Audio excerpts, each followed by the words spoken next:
Hello YouTube family, આજે આપણે બનાવવાનો છે પ્રિન્સેસ કટ બ્લાઉઝનો આગળનો ભાગ. તે પણ પ્રિન્સેસ કટનો જે ભાગ છે ને તેને આપણે કટ કર્યા વગર જ આપણે બ્લાઉઝનો આગળનો પ્રિન્સેસ કટનો ભાગને શેપ આપી અને બનાવીશું.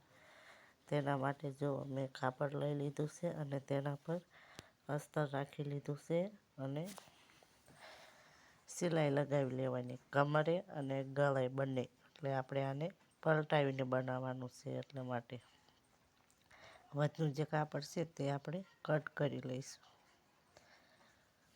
અને ગોળાઈનો શેપ છે તેમાં નાના નાના કટ આપી દઈશું, એટલે આપણો ગોળાઈનો શેપ સરખો આવે. અને હવે તેને પલટાવી લીધું અને આપણે ગળે એક સિલાઈ લગાવી લઈશું ધારી.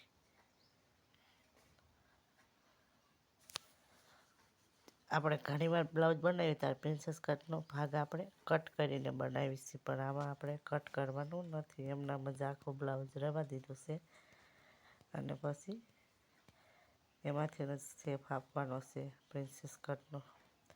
તો તેના માટે જો હવે મેં કમરે પણ ધારી સિલાઈ લગાવી લીધી અને હવે અસ્તરને અને કાપડને આખા એમાં જોઈન્ટ કરી લેવાનું છે સિલાઈ લગાવીને.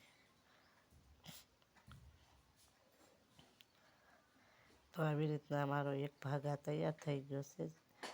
જે બધું કાપડ છે તે બધું હવે કટ કરી નાખવાનું અને આ ભાગ તૈયાર થયો તેવી જ રીતના આપણે બીજો પણ ભાગ આપણે તૈયાર કરી નાખવાનો છે. કટ આપણે તૈયાર કરીને રાખી લેવાનો. હવે આપણે બંને ભાગ તૈયાર થઈ જશે. હવે આપણે આ ભાગ પર જેવું જ નિશાન છે ને તેવું જ નિશાન બીજા ભાગ પર બનાવવાનું છે. તો જુઓ, તેના માટે મેં તેના પર ચોકથી લીટો કરી લીધા અને હવે પહેલાં બીજા ભાગ પર રાખી અને થોડુંક હાથેથી આપણે ઠપકારશું, એટલે તેના પર પણ થોડુંક નિશાન આવે અને હવે તેને પણ આપણે દેખાય એવી રીતનું થોડુંક લાઈન દોરી લેવાની અને તેના પર આપણે સિલાઈ લગાવશું, એટલે કે કાપડ આપણું આઘું પાછું જરાય થાય નહીં. એટલે હંમેશા પહેલાં સિલાઈ લગાવી લેવાની, એટલે કોઈ ખોલબોલ આવે નહીં. તો સિલાઈ લગાવી લીધી. હવે આપણે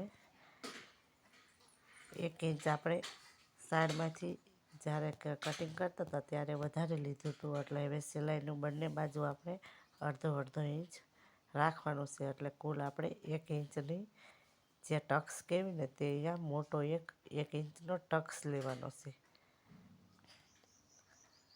1 ઇંચ જો 1 ઇંચનો આપણે ત્યાં ટક્સ લેવાનો છે અને તે પણ 4 પોઈન્ટ લગા આપણે 4 ઇંચ લગન આપણે એ ટક્સ ઝાઝો લેવાનો છે અને ત્યાં આવતા આપણો ટક્સ ખતમ કરી દેવાનો છે. અને ઉપરની સાઈડમાં આપણે સહેજ સિલાઈ લેવાની છે અને નીચેથી ઝાઝી સિલાઈ લઈ અને ઉપર જતાં હાવ 4 ઇંચ પર ટક્સ પૂરો કરવાનો છે. અને પછી ત્યાંથી આપણે સહેજ સિલાઈ લઈ અને બ્લાઉઝને જ્યાં આપણે વચમાં સિલાઈ કરી છે તેના ઉપર ચલાવતા મશીન જઈશું ડબલ ફોલ્ડ કરીને. જો કાપડને બંને બાજુ જ્યાં આપણે સિલાઈ કરી છે ને તેને વાળીને ત્યાં આપણે સિલાઈ લગાવી લેવાની.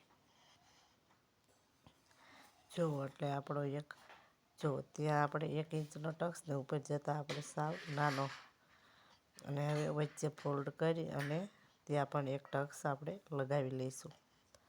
એટલે આપણો કટોરીનો જે ભાગ છે ને પ્રિન્સેસ કટનો તે આપણે એકદમ સરસ રીતે બનીને તૈયાર થાય. આમાં હું કોઈ કપ બપનો જે ઓલા કપ આવે ને તેનો યુઝ નથી કરતી.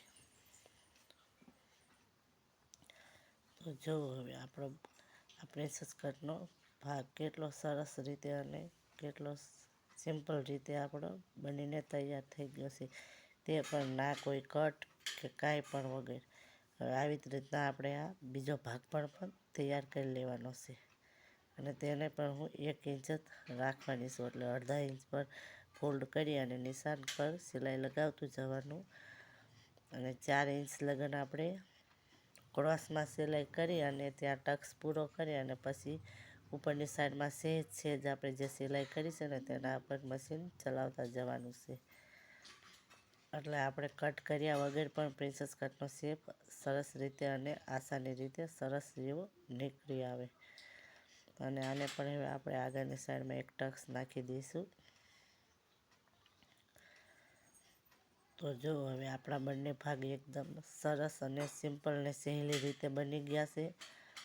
જો અને હવે આપણે બે જો સાંધાથી સાંધો ન મળતો હોય તો આપણે જો નાના મોટી ભાગ થતો હોય તો એક સાંધો એક ભાગ લાંબો ને એક ભાગ ટૂંકો થતો હોય તો આપણે જે ટક્સ નાખ્યો છે ને તે થોડોક વધારે કરી નાખવાનું, એટલે આપણા બંને ભાગના સાંધા એક સરખા ટક્સના મળી જાય.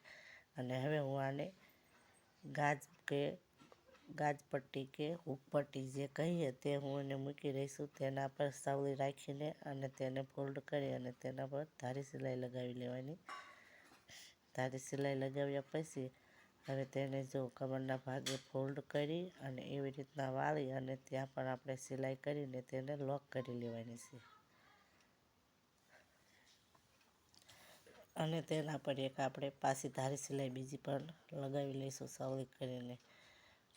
અને ઉપર પણ આપણે વાળીને લોક કરીને ત્યાં પણ લોક સિલાઈ કરી લઈશું, જેથી કરીને સિલાઈ ખુલી ન જાય. તો આપણી જે હૂકપટ્ટી છે તે બનીને તૈયાર થઈ જશે. હૂકપટ્ટી કેવી કે ગાજપટ્ટી કેવી. હવે એવી જ રીતના આપણે આને બટન પટ્ટી લગાવીને છે. તેના માટે જો મેં પાછળના ગળામાંથી જે આપણે કાપડ કટ કરીને નીકળ્યું હતું તે લઈ લીધું છે અને તેને જરૂરિયાત મુજબ આપણે રાખવાનું અને અલફડાને નીચે રાખવાનું છે. જો સવલું રાખીને એને નીચે રાખવાની છે બટન પટ્ટીને, અને પછી સિલાઈ લગાવીને પછી પાછી ફોલ્ડ કરીને પછી પાછી તેના પર ધારી સિલાઈ લગાવવાની છે.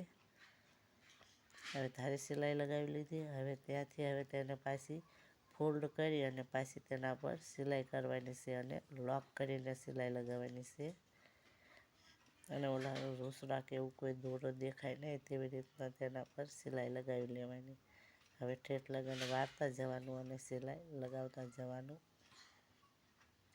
અને નીચે પણ જો કાપડ વધ્યું છે તે આપણે થોડું કટ કરી લઈશું અને થોડુંક કાપડ આપણે અંદર ફોલ્ડ કરીને સરખું વાળીને સિલાઈ લગાવી લેવાની છે.